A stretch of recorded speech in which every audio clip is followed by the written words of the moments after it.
Alhamdulillah wassalatu wassalam ala Rasulillah wa ala alihi wa sahbihi wa man wala, amma ba'd. Ikhwati wa abnai ahibati rahimakumullah, melanjutkan kajian kita Ushulul Iman karya Syekhul Islam Muhammad Ibn Abdul Wahhab rahimahullahu ta'ala. Kita memasuki hadis Anas radhiyallahu ta'ala anhu. Qala Rasulullah sallallahu alaihi wasallam, innal kafira idza amila hasanatan ut'ima biha tu'matan fid dunya wa amal mu'min fa inna Allah yaddakhiru lahu hasanatihi fil akhirah wa yuqibuhu rizqan fid dunya ala ta'atihi. Rawahu Muslim. Dari Anas berkata bahwa Rasulullah sallallahu alaihi wasallam bersabda, sesungguhnya orang kafir jika dia melakukan kebaikan maka diganjar dengan makanan yang diberikan kepadanya di dunia. Adapun mukmin jika melakukan kebaikan maka Allah menyimpan kebaikan-kebaikannya di akhirat untuk balasan kebaikan dia. Di dunia Allah gantikan untuknya rizki yang baik karena ketaatan dia kepada Allah. Hadis diriwayatkan Muslim.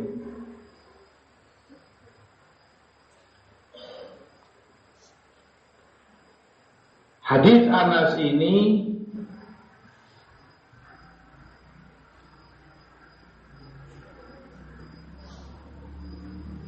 dibawakan oleh muallif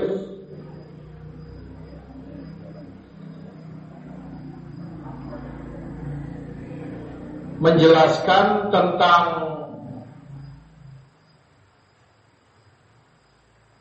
takdir, kekuasaan Allah, dan beberapa hadis yang berikutnya akan menjelaskan tentang ampunan Allah, maghfirah, juga penjelasan tentang surga dan neraka. Baik, kembali kepada hadis Anas. Hadis ini menetapkan kesempurnaan adilnya Allah. Ini bahwa Allah itu maha adil, sehingga tidak akan menyia-nyiakan sedikit pun kebaikan muhsin, orang yang berbuat baik. Bahkan kalau itu orang kafir, dari keadilan Allah tidak tersia-siakan kebaikannya. Hanya saja si kafir balasannya sebatas di dunia. Sehingga ini hadis menjelaskan kesempurnaan Allah dan kesempurnaan keadilannya. Adil dalam hukumnya, adil dalam takdirnya, adil dalam perkataannya, semuanya. Karenanya Allah sebutkan tentang dirinya, wa tammat kalimatu rabbika sidqan wa adla. Maha sempurna kalimat-kalimat Rabbmu, sidqan, jujur, benar, dan adil, adla. Hal itu karena kalimat Rabbik, perkataan Rabbmu secara umum bentuknya dua. Yang pertama, akhbar. Perkataan Allah itu bentuknya berita. Allah kabarkan ini, Allah kabarkan itu, yang telah lalu, yang akan datang, yang ghaib. Dan semua pemberitaan kabar yang Allah sebutkan ada pada puncak sidq, puncak kebenaran, puncak kejujuran, sidqan. Atau yang kedua, perkataan Rabbmu bentuknya adalah ahkam, hukum yang Allah tetapkan, hukum yang Allah tentukan, dan jika itu, maka itu pada puncak keadilan, Maha Adil, Tabaraka wa Ta'ala.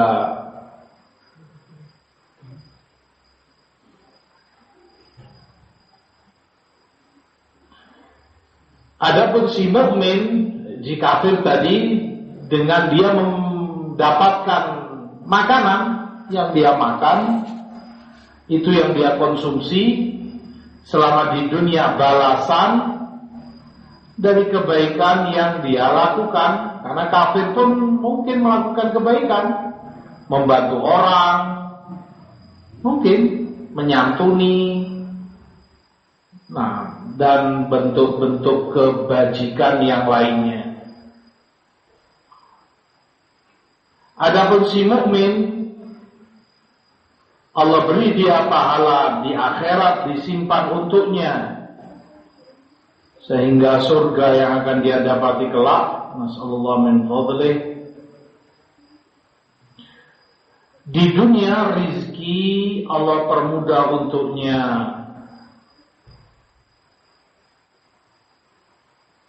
atas ketaatan dia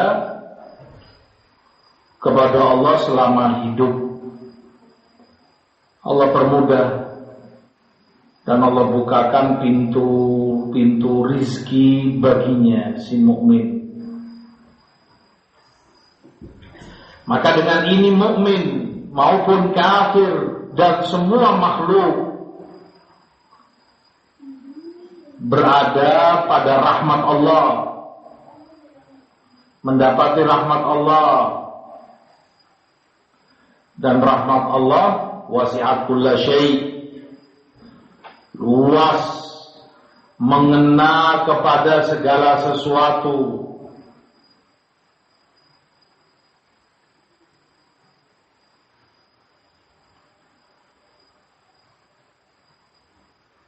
Makanya dari kejelian muallif Al-Imam Muhammad bin Abdul Wahhab rahimahullah, dari kecerdasan beliau bawakan hadis ini setelah hadis-hadis apa kemarin? Tentang rahmat. Kemarin yang tentang rahmat. Iya. Rahmat Allah 100 juz Allah jadikan satunya di dunia, 99 disimpan di akhirat. Rahmat Allah satu dengan yang lainnya, lapisannya seperti antara langit dan bumi. Rahmat Allah lebih daripada seorang ibu kepada bayinya, dan seterusnya. Kemudian beliau bawakan hadis ini. Ini untuk menjelaskan bahwa pembalasan Allah terhadap orang kafir karena kebaikan-kebaikan yang dia perbuat itu termasuk keadilan dan rahmat Allah baginya. Masih Allah rahmati si kafir itu sehingga dibalas, tidak disia-siakan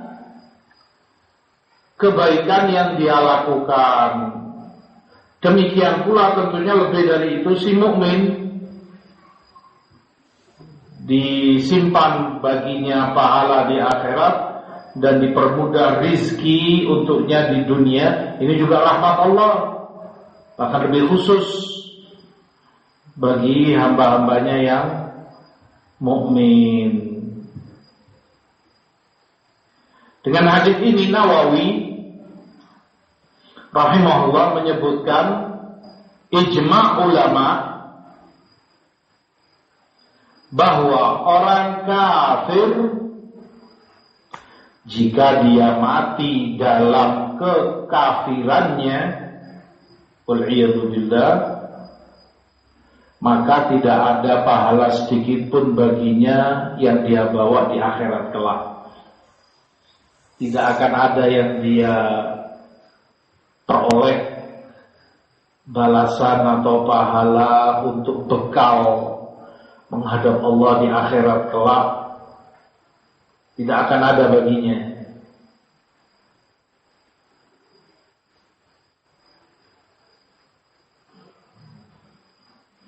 Itu kesepakatan para ulama. Dan hadis mendukung atau menguatkan ijma' ini. Karena Rasul katakan ut'ima biha tu'ma fid dunya. Dia sebatas diberi makanan yang dia konsumsi di dunia, balasan dari kebaikan-kebaikannya. Dan ini mencakup segala kebaikan dia yang tidak membutuhkan niat, tidak membutuhkan niat untuk sahnya. Karena ada amalan, kita tahu sah tidaknya tergantung kepada niat. Seperti sholat, puasa. Dan si kafir bukan orang yang bisa benar niatnya. Dia kafir, bagaimana bisa sah niatnya? Tetapi di sana ada amalan-amalan baik, kebaikan. Dan itu nggak ada hubungannya sah tidaknya dengan niat. Seperti silaturahmi, dia mungkin jaga silaturahminya si kafir ini dengan keluarganya. Ini paman nyambangi ponakannya, si keponakan ziarah ke bibitnya, sesama kafir, dan itu kebaikan. Tidak dipungkiri itu kebaikan. Wah, karena bakti si anak kepada orang tuanya, kafir kepada si kafir. Anaknya kafir, orang tuanya kafir, tapi bakti si anak ini kepada orang tuanya. Dan itu kebaikan. Begitu pula memerdekakan budak jika itu ada kebaikan. Dia punya budak, dia beli mungkin, dan dia iba, maka dia bebaskan budaknya, dia merdekakan, dan itu kebaikan dan tidak butuh niat. Begitu pula ziafah, menjamu tamu, mungkin kafir tapi masya Allah kepada tamunya, diberi makan, diberi tempat tinggal, dihormati luar biasa, dan itu kebaikan.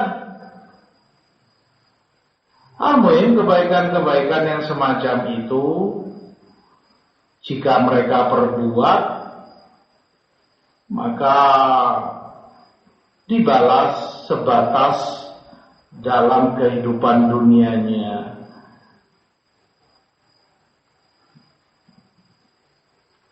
Maka seperti tadi hadis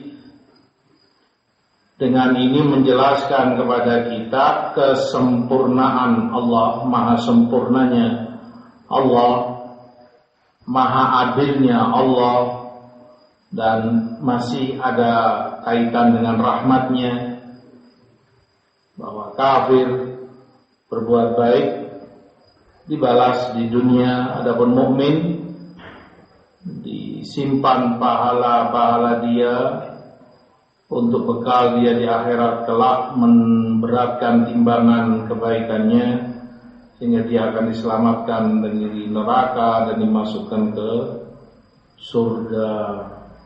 Di dunia dipercepat atau dipermudah baginya rizki untuk menopang dan mempermudah ma'isyah dan hidupnya. Hadis menyebutkan tentang balasan rizki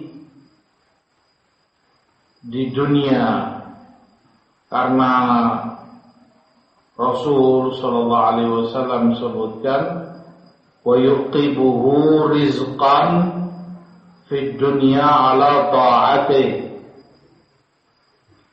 Allah berikan rizki baginya di dunia atas ketaatannya kepada si mukmin. Maka ini dalil bahwa ketaatan dan ibadah kepada Allah termasuk sebab terpenting, termasuk pintu-pintu terpenting dari pintu-pintu rizki. Jika orang ingin dipermudah rizkinya, diperbanyak, dibarokai, maka ketaatan dia kepada Allah sangat berpengaruh. Semakin dia taat kepada Allah, semakin dia dipermudah rizkinya. Yuqibuhu rizqan fid dunya ala ta'atih. Di dunia Allah gantikan kebaikan-kebaikan dia karena ketaatan kepada Allah itu semua. Rizki Allah berikan padanya. Makanya kata Imam Ibnul Qayyim rahimahullah, orang yang melakukan kemaksiatan atau mencari rizki, penghasilan dengan cara yang haram, itu berasal dari suudzon dia kepada Allah, berburuk sangka. Dia mengira, dia ucapkan atau tidak, dia sadari atau tidak, seakan dia itu berkata, kalau dia tinggalkan larangan agama ini, yang haram ini, maka Allah tidak akan memberi ganti dia rizki yang baik. Tidak akan memberikan rizki atas ketaatannya kepada Allah. Dari buruk sangka ini, manusia memilih tetap mencari nafkah dan penghasilan dari cara-cara yang haram. Kalau saja dia iman dan husnudzon kepada Allah, pasti akan Allah gantikan baginya karena dia taat, dia takut, nggak mau maksiat, tidak mau melanggar yang dilarang syariat. Pasti akan Allah ganti dengan rezeki yang jauh lebih baik. Dan Allah tidak akan menyia-nyiakan kebaikan hambanya. Jangankan kamu yang mukmin, yang kafir saja tidak disia-siakan kebaikannya oleh Allah tabaraka wa ta'ala. Itulah hadits Anas.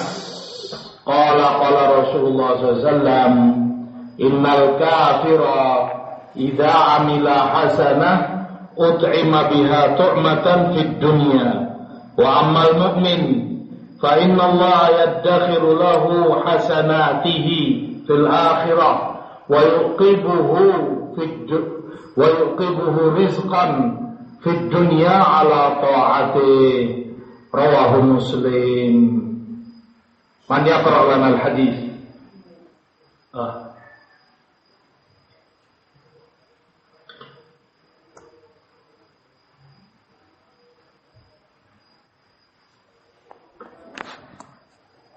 Ya'kulul akalata fayahmaduhu 'alaiha wa yashrabu syurbata fayahmaduhu 'alaiha.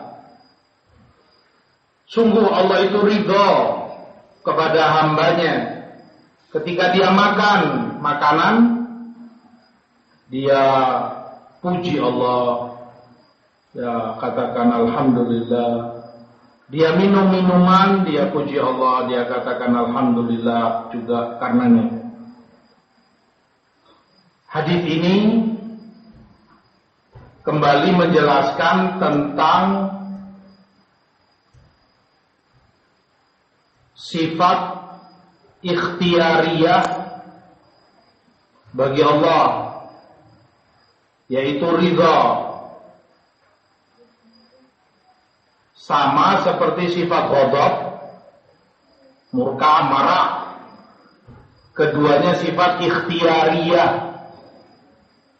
Artinya kapan Allah kehendaki, jika ada sebab-sebabnya maka Allah akan ridho. Ridho karena suatu amalan, perbuatan yang dilakukan hambanya. Begitu pula marah, murka kapan Allah kehendaki, Allah marah, Allah murka karena sebab perbuatan amalan yang dilakukan hambanya. Maka kedua sifat ini, ridho maupun marah, kaitannya dengan masyiah, tergantung dengan kehendak Allah Subhanahu wa ta'ala.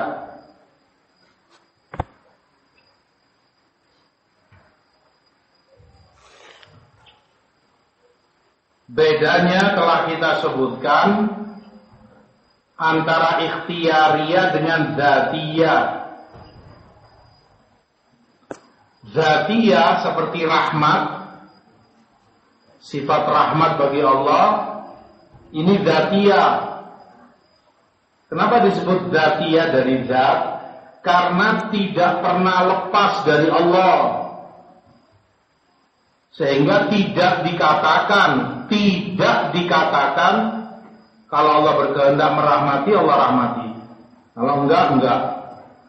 Artinya ada waktu di mana Allah tidak rahmat. Ini salah. Rahmat itu selalu bersama Allah, tidak pernah lepas dari Allah. Selalu Allah rahmat ada padanya. Makanya hadis telah lalu bagaimana Allah catat di dalam kitab, di atas arsy ditulis inna rahmati sabaqat ghadabi atau ghalabat ghadabi. Rahmatku mengalahkan murkaku, rahmatku mendahului amarahku. Ini sifat dzatiyah. Adapun marah dan ridho sifat ikhtiyariyah. Kembalinya kepada masyiah, tidak selalu. Tetapi kapan itu Allah kehendaki, Allah marah. Kapan itu Allah kehendaki, Allah ridho.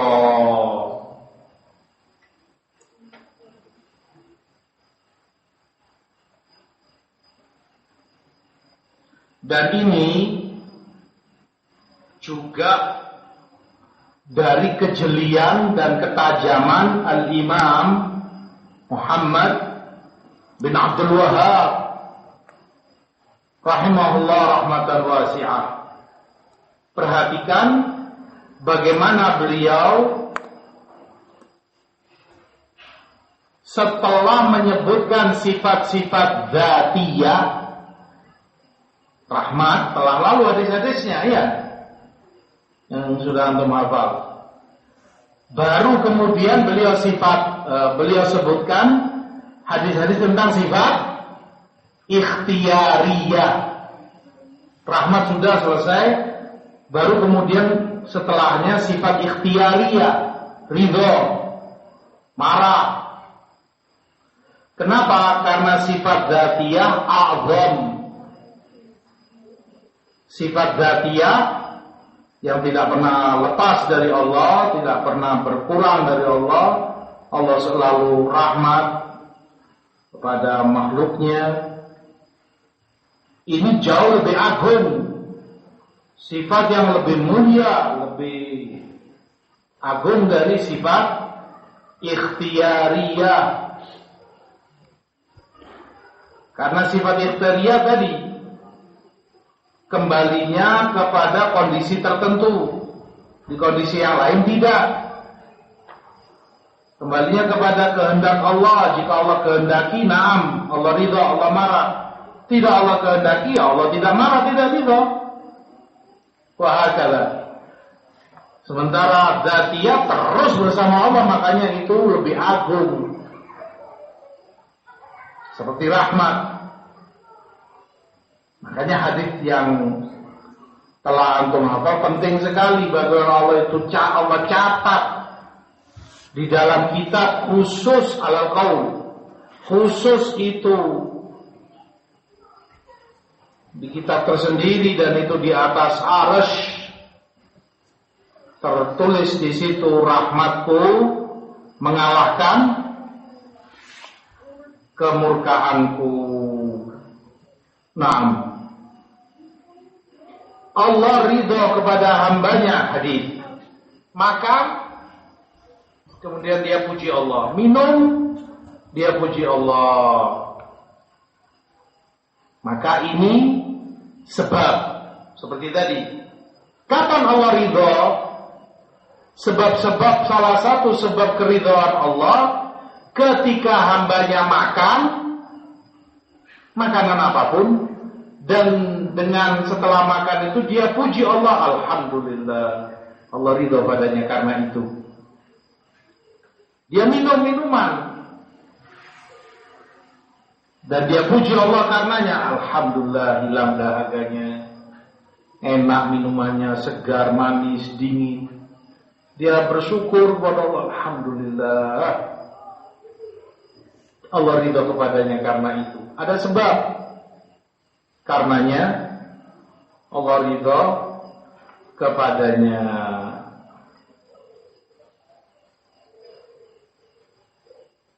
Hadis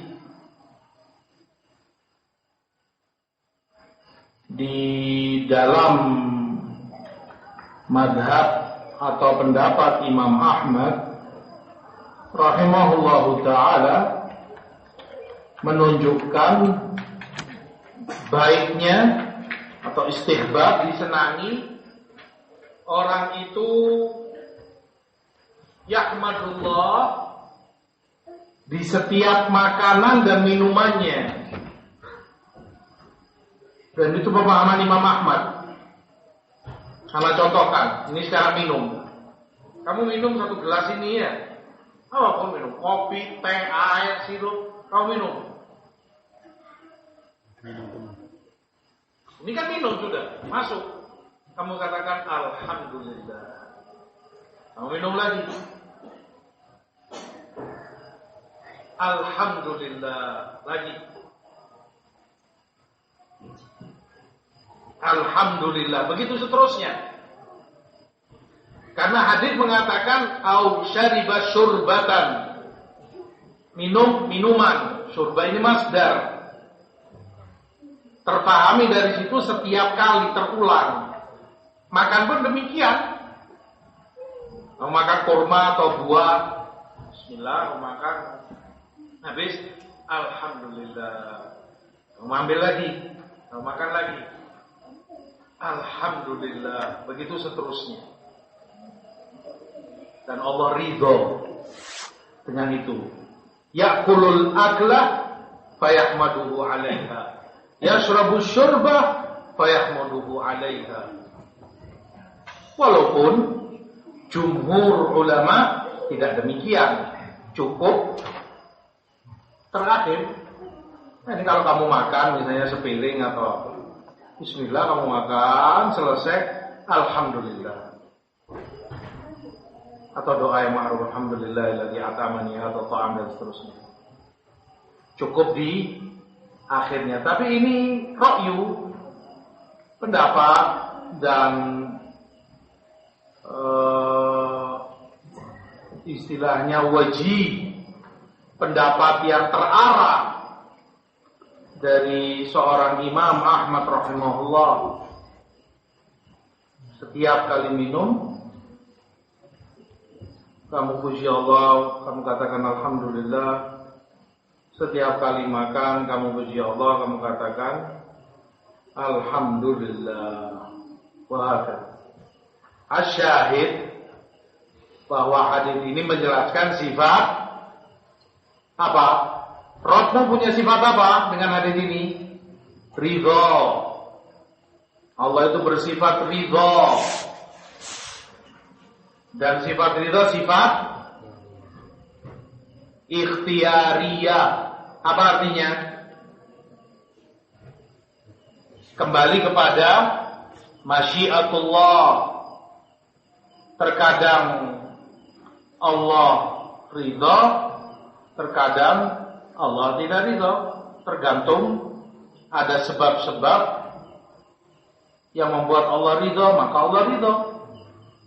Dalam suatu kondisi, suatu perbuatan seperti ini, kamu makan, kamu minum, dan kamu ucapkan alhamdulillah, kamu bersyukur kepada Allah karenanya, Allah ridho. Dan tentunya seorang mukmin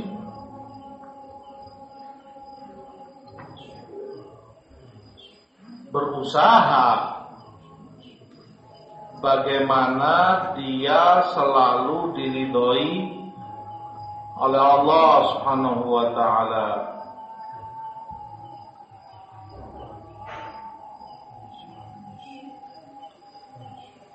Bagi kaum Asy'ariyah,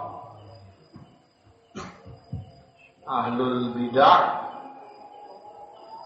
mereka mengatakan ridho Allah itu qadim. Apa artinya qadim? Sudah lama ada. Tidak ada hubungannya dengan kehendaknya. Tidak ada hubungannya dengan asbab. Memang sudah lama dan telah ada. Maka ridha Allah kepada si mukmin qadim, lama sudah memang.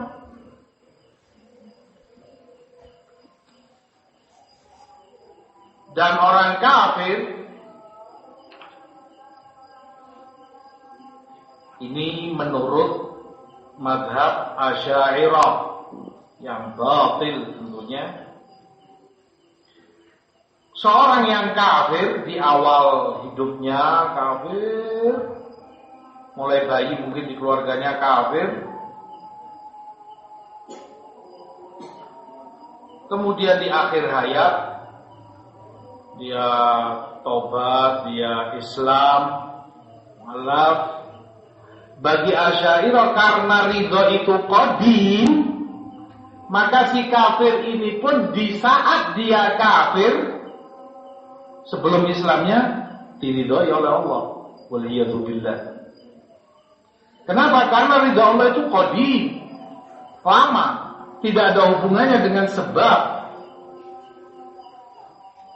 tidak ada hubungannya dengan masyiah, kehendak. Karena lama maka si muslim yang ini dulunya kafir, hatta dalam keadaan kafirnya pun diridhoi oleh Allah menurut mazhab Asy'ariyah. Dan itu kebatilan yang sangat batil. If Allah meridhoi orang kafir, Allah murka kepada mereka, Allah sangat benci, Allah tidak akan ridho. Bahkan Allah katakan wala yarda li ibadihil kufur. Tidak Allah ridhoi untuk hambanya kekufuran itu.